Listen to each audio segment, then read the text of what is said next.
she was in the schoolyard, and there was a big guy that was picking on, the children who looked like they would be an easy target. And she got so fed up one day, and she was a kid, and out of her mouth, she ran up in his face with her finger and said, "You're a bully!" And she said it shocked the living daylights out of him. Of course, yeah. So that was the end of that.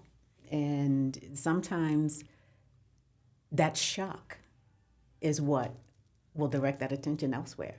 Or hopefully it was enough for him to know somebody's going to come and step in, so maybe I don't want to do this. Right. A lot of bullies don't realize that they may buck up on the wrong person.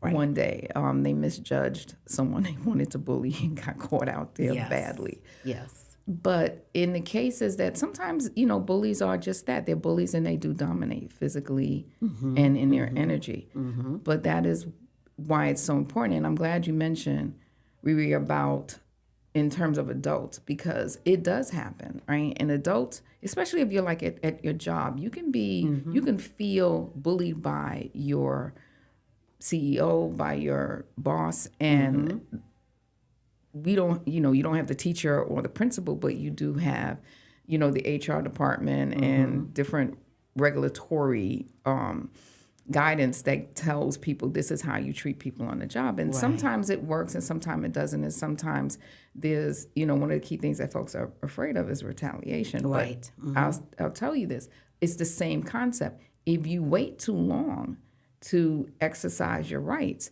the more difficult it gets to prove it. And then you will start operating differently than when you first started. And that's really important for high schoolers and college-age kids, is that you will not operate the way you started.